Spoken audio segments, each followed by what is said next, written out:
Hello, and welcome to VOD of Consciousness with Sientir. I'm Sientir, and today I'm going to promote my Patreon, patreon.com/Sientir, and I want to make my way...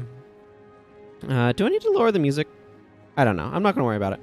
I'm going to make my way to Longeye's Ledge, because I want to continue the Ebon Vanguard story, because I think that would be fun. And I think it would do some cool stuff to go a bit further in it. So, I'm going to kind of take a slightly different route to where I'm going. Also, I'm going to cast Meteor Shower as a Paragon for no reason. Yeah. Do that 25 damage, my Meteor Shower. Okay, maybe this was not the best idea. But it was my idea, darn it. Yeah. Okay, maybe I should change my build the next time I get to an outpost. But whatever. Here we are. I decided I'd bring Meteor Shower for no good reason. Sounded like fun. You'll notice that I still have Acolyte Jin with me. I would like to get her up to level 20. There's no reason for her to stay and languish at level nothing. Is this... Oh, I have to go all the way over that way. Dora, stop having condition problems. Actually, I probably don't have any condition removal in my party right now, because I probably relegate that all to Men, Body, and Soul, which is not on my party right now. We're planning all around, is what I'm saying here. I do have the warriors, Jorah and Gorin, chaining the lovely, lovely charge to keep me moving. Random collector over there. There's Holdor the Merciless is who I saw. Have I mercilessed your Okay, yeah. You don't care about me none. Lack of condition removal might be poor choice. But we have Strania doing bonus stuff, and Acolyte Jin can cure herself of conditions at least. I mean, for what that's worth. It certainly does speed things up to half charge. One of the things, actually, that's really interesting that I've been thinking about lately is sort of how it feels to travel when the player has agency in making themselves move faster. So what I mean by that is there's lots of stuff in games that kind of... Or let me rephrase that. So, okay, you know what, I'm looking at that, and I'm like, that maybe needs to go down a little bit. And probably also UI volume, so that way those random chirps aren't so loud. And maybe music volume, because that battle music is loud. Okay, so now that I've spent the past minute playing with my volume levels, what I was saying is that I think something that's really beneficial in games is to give the player the feeling of the ability to speed things up. Because it's quite possible in games to sort of set player speed. Wow, that gives me a lot of energy. But I'm not sure that's entirely basically what I'm saying is if you basically have the player kind of effectively always run, I don't think it's quite as satisfying as making the player feel like they have the ability to improve how much they're moving, even if you would set them to their top speed otherwise. So... my go-to example of this is something like Dark Souls, for example. You have stamina that you can sprint with. Actively sprinting allows you to be able to move faster, but you have to hold down a button and expend resources to do it, right? Or even like in this game, as an example, you can use skills to give yourself a permanent speed buff, but you're having agency about that speed buff, right? You are intentionally enabling yourself to go faster. I'm going to Meteor Shower that Spirit of Symbiosis over there, because why not? Yeah, did a little bit of damage to that guy. And I think that there's a lot to be said for the player feeling like they have the ability to make themselves go faster. I think it makes it feel like you have more ability to move quickly as a result. I don't know. I'm just kind of thinking through it, but it's just one of those things I was kind of reflecting on of man, do I have the no, I don't. This character needs if I'm going to be pointlessly using fire magic, I need some skills. Sorry, Jorah is unaggressive, and I discovered that because she ran over, started fighting those things that we weren't anywhere near. Aggressive status is just undesirable, like, most of the time, in my opinion. It just makes them aggro things that don't need to be fought. But yeah, so I like it, like, even if you make your character move fast, the ability to make the player feel like they have the agency in choosing to move fast makes it feel better. It's just basically what I'm trying to say. So it makes it feel like you're doing more when you're traveling, when you're actively doing stuff to make yourself move faster, when you're making the active decision to move faster. And that, I think, helps a lot in making it feel good. Because sometimes it can feel really bad when you're like, wow, I guess I'm not moving very quickly. Or like, I guess I'm just moving, right? I'm just going from point A to point B. Have I articulated my point at all? I don't know. Let me know. Let me know if you thought I've articulated my point somehow. I've been trying. Immolate's been okay. Meteor Shower has been not very good. To be fair, a lot of these are rangers that have like plus 30 armor. I have 100 armor, so they're having the damage they take from it. And my spec is not giving me very much from that to begin with.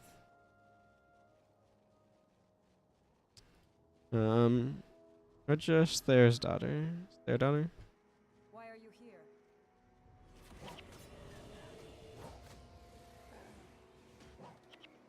Never anger. Yeah, that's fine. I'm going to Bjorn Marches, and then up to Longeye's Ledge. My basic point is, I think when the player's traveling, it makes the travel feel better if they feel like they can have some agency in making it not take as long. Because traveling by itself is often very boring. You can see the meteor shower hits knocking everything down, so it's not like it's not doing something. It just got a reasonable amount of damage done, actually. So, but unfortunately, we don't have... charge technically removes cripple, so there's that.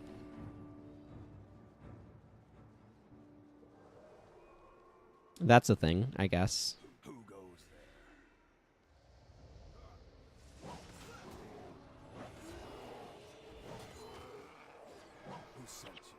I don't care what their little story is. I just want the thing that makes me go fast, or gives me whatever. The positive thing. Let's see. Can I cut through the mountain here?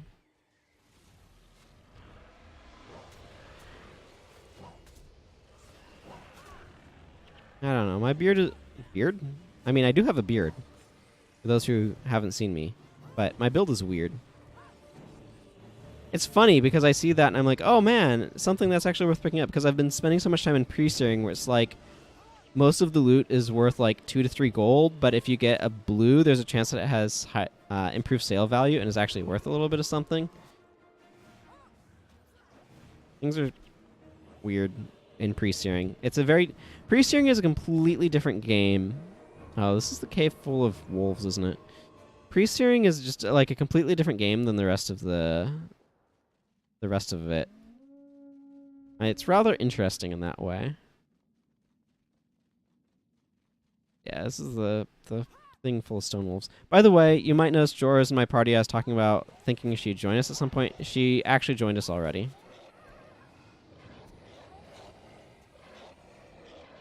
Oh, meteor shower. It takes so long to cast that. Oh, wow. That just did 100 damage. Oh, that's right. They left frenzy. 5 seconds to cast is for freaking ever. Mesmers can actually semi-cast it okay. Realistically, meteor shower is just not better than Rodgort's. It looks cool, but Rodgort's Invocation is a better spell. But yeah, my brain is like, oh man, a blue might actually be worth 50 gold. 50, 60 gold. Not that there's a whole lot of use for gold. I mean, there's the player economy is the only use for gold. I think there's a boss in here somewhere if you go far enough. But, oh yeah. List of the pack leader. I think that's a Paragon boss, if I remember correctly. I'm not certain.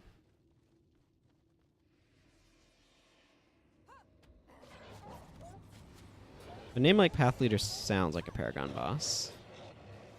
Goran's doing a good job there. Using that random green scythe I got the other day. I mean, it's a while back now, let's be fair. Wow. I think these things must be using Frenzy. There's no other explanation for how hard we're hitting. You just don't get 150s against level 20 stuff. That's just not how it works. I really wish you could kind of control what you'd get on those level ups. Like, I just got 20 Norn reputation points. The best one to get if you're like planning on trying to clear stuff is actually rank up, which means that right now this is I get 1 Norn rep point. Rank up would give it me like +2 to that. It's like 2 or 3 with the first rank. Basically, they allow you to be able to get more out of it, and it's very, very nice. Oh, and that was Acolyte Jin leveling up, so that's cool. Deep freeze. Acolyte Jin, you need more expertise. I did get some people some runes, because why not? Hopefully these charges will allow us just avoid stuff here. Soren the Merry, eh?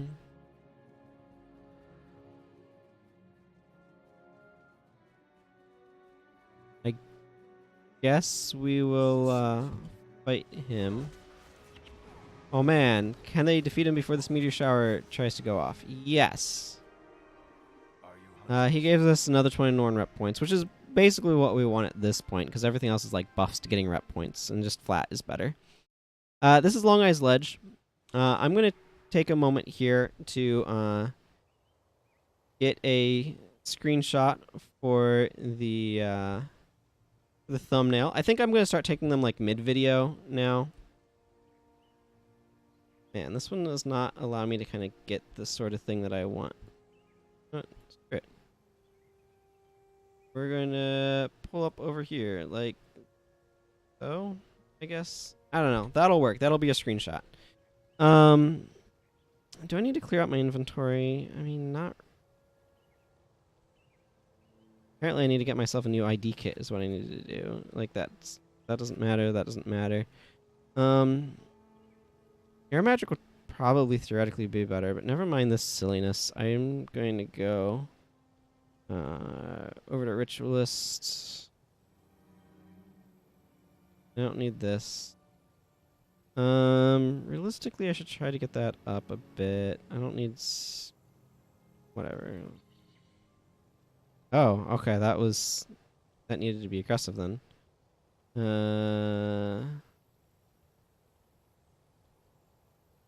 Whatever, I'll roll with it. Signet of Spirits is the stronger elite. Definitely the stronger elite.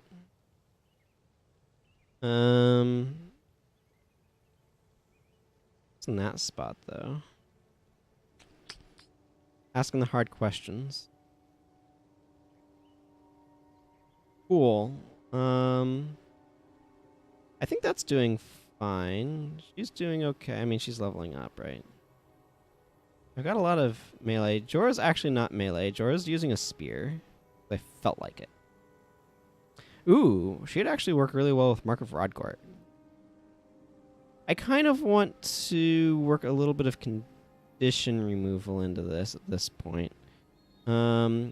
So I'm going to give Mend Condition to him, and need more than that. That's a little pitiful. Huh. Do I want to... Protection Prayers is so good.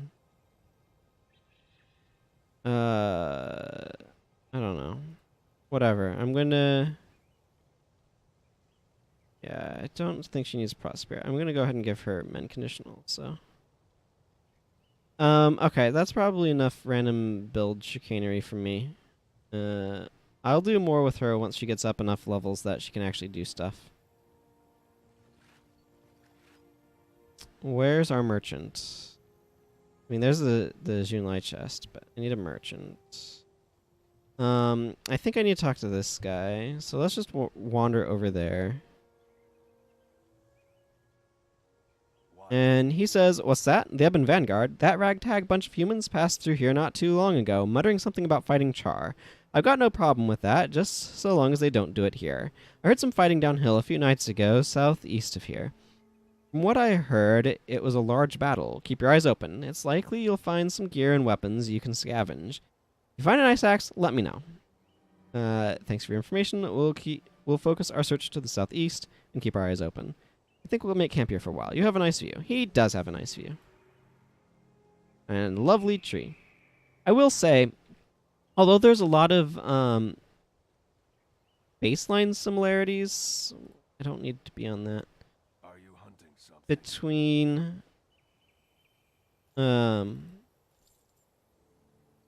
okay, let's the Char homelands, which is where we're headed, and no, it's not 33, it's 23. Well, I just messed up trying to do that. Whatever.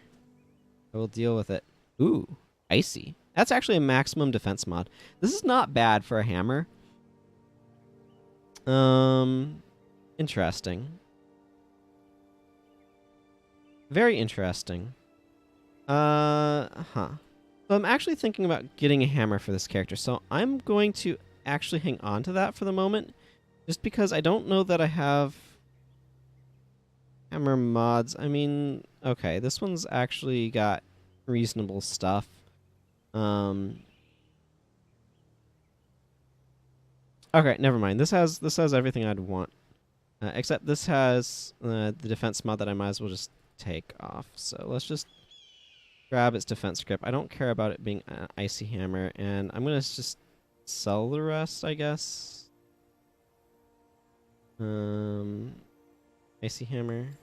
I'm gonna hang on to this defense grip.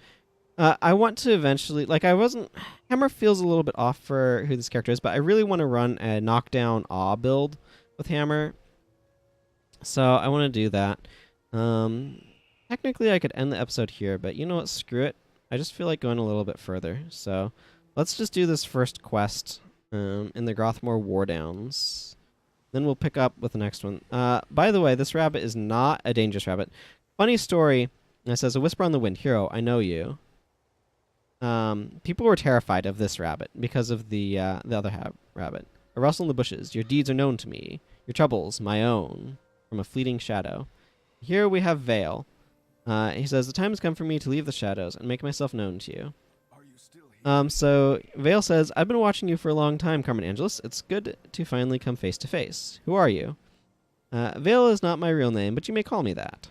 Who goes You've been watching me? No. Your great deeds have attracted my attention, that's all. Besides, who wouldn't want a man as dashing as myself lurking just off stage? Who goes What exactly is it that you do?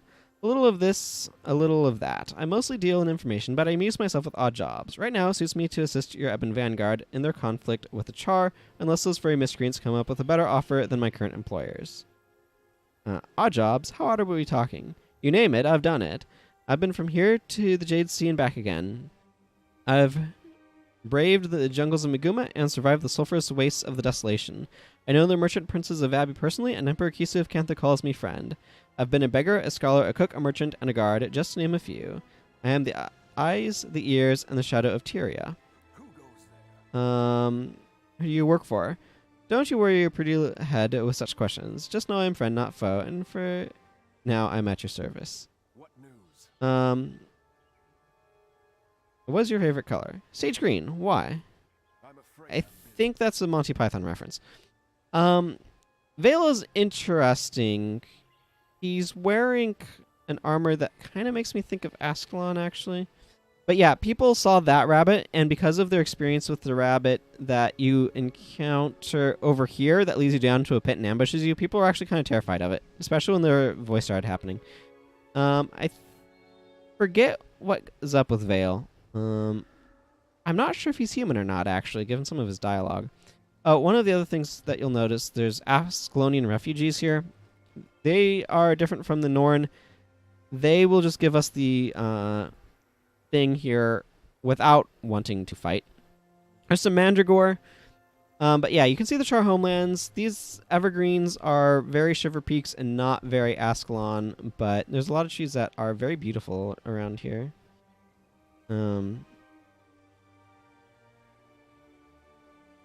So the quest ostensibly would have us do things like find this tattered Vanguard clothing and stuff like that. I don't know how much we actually need to interact with it.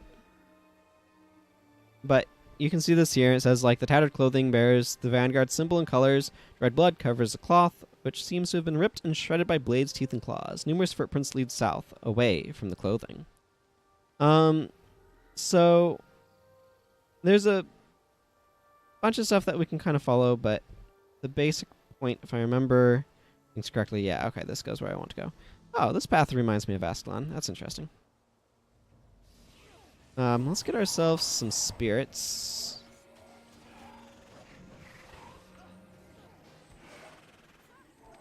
And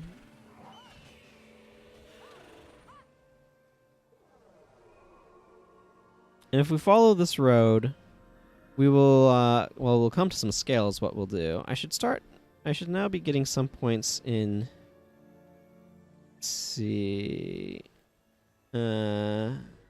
yeah, Ebon Vanguard title track.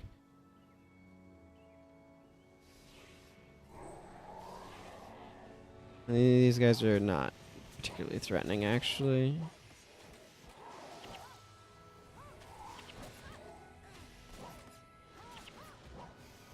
Maybe I should be tweaking her build. This might be suboptimal at this point. Like, it might be better instead of that to for her to be running the blind one, no, 50% accuracy one. But up here's the one that actually does anything. So it's a Vanguard helmet. So I don't remember all the pieces are. I just remember here's the Vanguard helmet. This is the one that you need to interact with to actually progress the quest. Oh, and there's some ravens here apparently.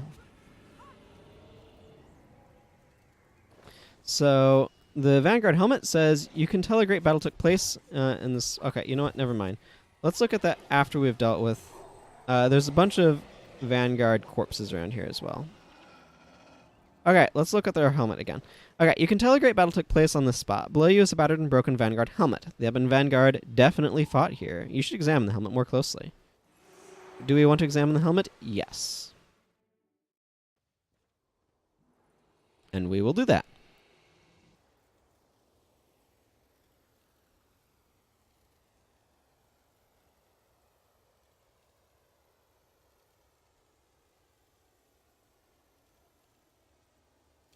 There was a great fight here, and recently. This is Captain Langmar's helmet. The Ebon Vanguard fell here. Those damn savages killed them all. Gwen, I know what you're going through. No, you don't. These animals took everything from me. My parents, my home, my freedom.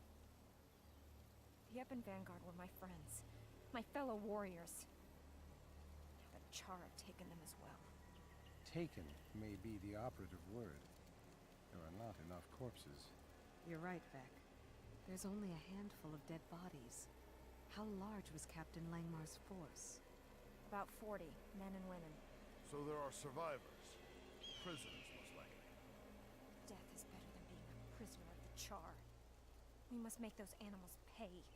We must go after them. Then you're in luck, Buka. It sounds like they're coming to us.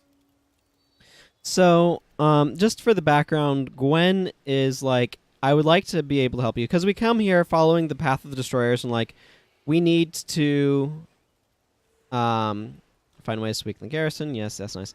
we need to... does it actually say in here? Not really. So, we need to... the Char actually have somewhat decent builds, interestingly enough. Sorry, I've been completely distracted by battle. But basically, when or we come to the Eye of the North and we're like, we need allies to help us. And Gwen's like, I can't help you because Captain need to wait here for Captain Langmar to get back. She's in charge and stuff that way. And the long and short of it is that drop some Char explosives. I will take those. Thank you very much. Char never use explosives like these in Guild Wars 2, do they? They don't have all of these, like, searing crystal spikes in them. And so she's like, well, I'll help you if you help us find Captain Langmar. Her group is overdue. They were supposed to be back, and they are overdue. So that's kind of what's going on there. I think these Flame Shielder also drop explosives. If I can avoid fighting them, I'd like to. I like some of these Aspen stands. It's been a while since I've been up in these areas.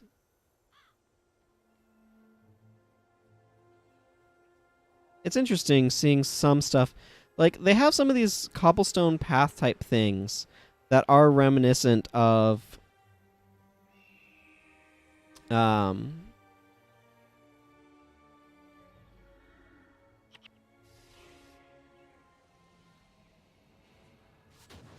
pre-searing Ascalon. Let's see. That's apparently the weapon I'm using. Sure.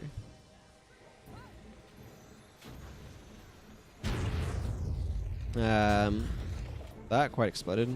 He says, prepare for battle, prey. You'll find no mercy here. We're not here to seek mercy, unfortunately, for you. Grr, impudent whelp. I shall skewer your body and devour your carcass whole.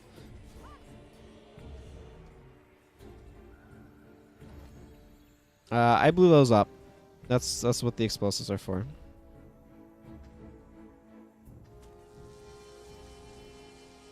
I don't know if you need to blow that up or not. I'm not even sure if it blows up. I don't remember all of the details. I know what I need to blow up. You need to blow up stuff over here. Destroy the watchtowers with explosive charges. 0F2. This is one of the watchtowers. But one of the things that really makes us not feel very Ascalonian, for good reason, is that there aren't any Ascalonian ruins, right? These are the Char lands. And so it makes sense that you don't see them, but it really does... Man, that's really falling. It really does make it feel not like Ascalon, despite some of the geographical similarities. That architectural difference really has an impact. Okay, so one of the other things that we can do is we can use these siege char devourers. Look lively, troops. Our lunch has arrived.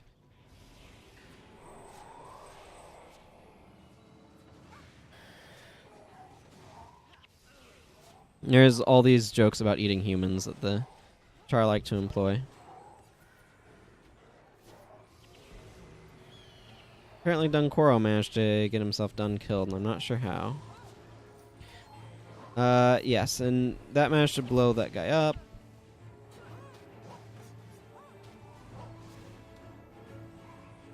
Now, and Matt the Trickster. How many Char are even over there? Whatever. They're done now. And then just need to sweep through here, blow up that watchtower, blow up that siege devourer, by which I mean use it to blow up stuff. I don't remember. There's a bunch of mantids along here, which we had previously seen mantids in Xingzhe Monastery most predominantly. But they show up quite a bit here as well. Turns out the Char have a bug problem. Who knew? it'd be interesting to go visit, because these areas are far north of where you can go in Guild Wars 2. It'd be interesting to see what they would be like in Guild Wars 2. I think the Flame Legions and stuff might have some presence here. I don't know. I'm not the biggest expert on Guild Wars 2.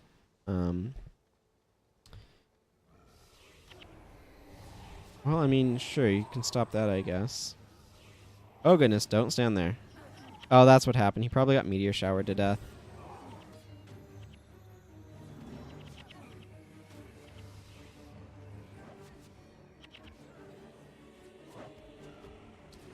Turns out meteor shower is kind of bad to stand in. It should be no surprise to anyone, though.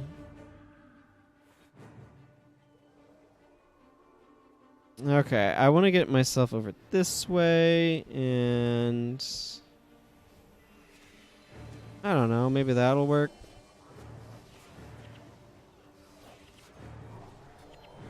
Yeah, it worked. Blow that up. Get some of these superb char carvings.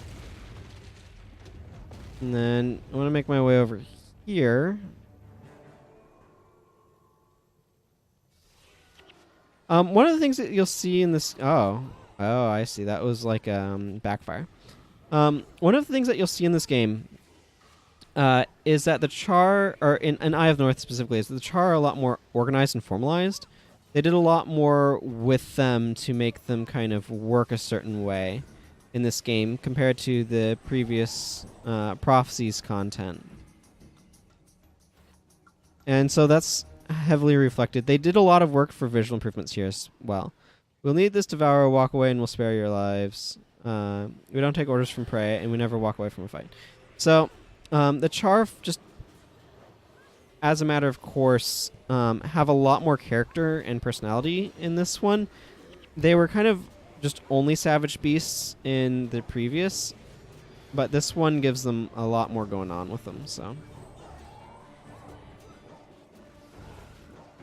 Which I think is perfectly reasonable to do. They were kind of gearing up for Guild Wars 2, where they knew they wanted to make them playable, that sort of stuff as well. So, the guy's using Ward Against Harm, which is kind of annoying. A lot of my spirits got kind of wrecked there, didn't they? That's okay.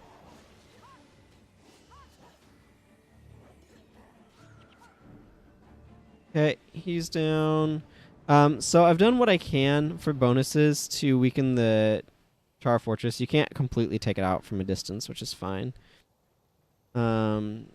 Is that your... No. Way back there. Is it... T... Oh, okay, Serenia. Where are the Vanguard captives? What have you done with them? Let me just defeat Harvest Soul Rain here. You slaughter your way through my camp, then demand information from me. You'll find no answers here, only death. Ask again. Did the captives pass through here? Tell us what you know, and we shall spare you. You dare speak to me as an equal? The shamans command here, and we command you to die. The shamans are an important part. So one of the things with Char hierarchy is they have a bunch of religious stuff where they worshipped the Titans, and then we beat up the Titans. And then they decided, okay, well, we need new gods, and they've decided that maybe those should be the destroyers, which is perhaps not the best plan, but it's their plan, because they need something to draw power from to be able to sort of stay in charge. So like, Meteor Shower is strong, don't get me wrong, it does a lot of damage, and the knockdown is really nasty, but it's just unimpressive compared to something like Signal of Spirits. I mean, Signal of Spirits is one of the most powerful elite skills in the game, so, I mean, it stands to reason, but...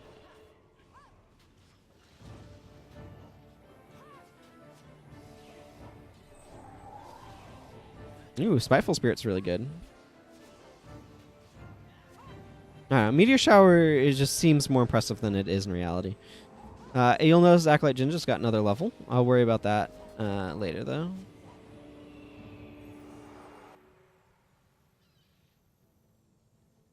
Ah, yes.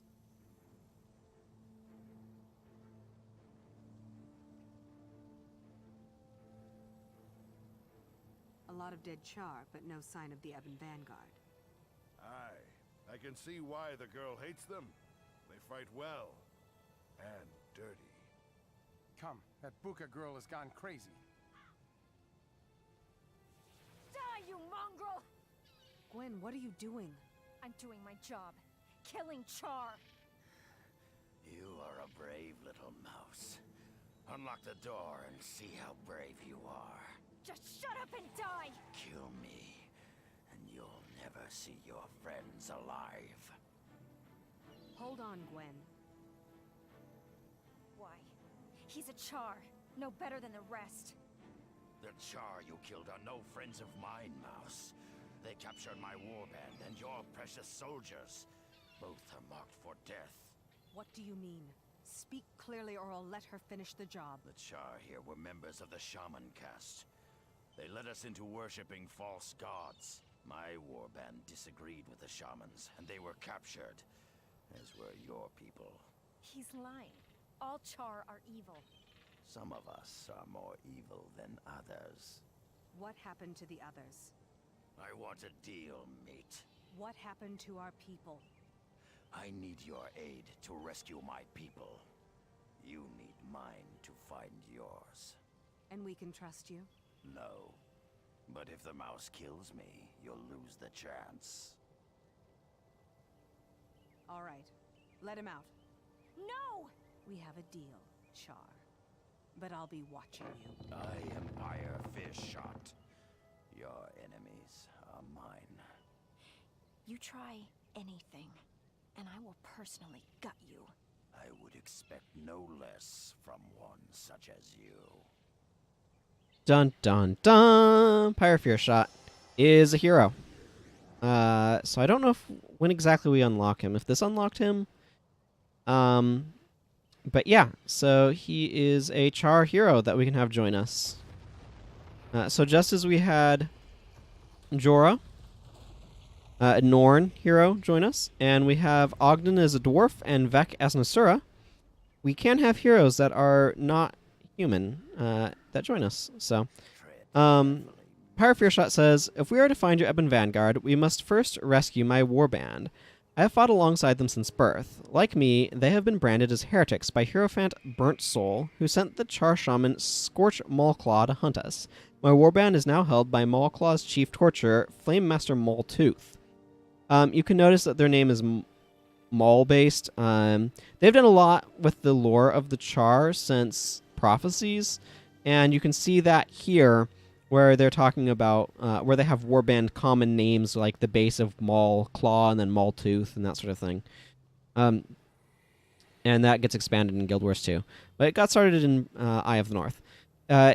Anyway, it continues. The Shamans once led us in worshipping the Titans, but with the death of those false gods, they now seek to install a new set of deities, the beasts you call Destroyers. Scorch's base is at Doomlore Shrine, northeast of here. Rescue my friends, and we may find a way... We may find where Burnt Soul has taken yours. Are worshipping destroyers? That's madness. We must help. So yeah, we can do that. He will join us temporarily for now. That quest is going to take us all the way over to the Lotta Uplands. But that's going to have to wait for the next episode. So I'm going to go ahead and bring this one to a close. And until next time, everyone, take care. Bye-bye.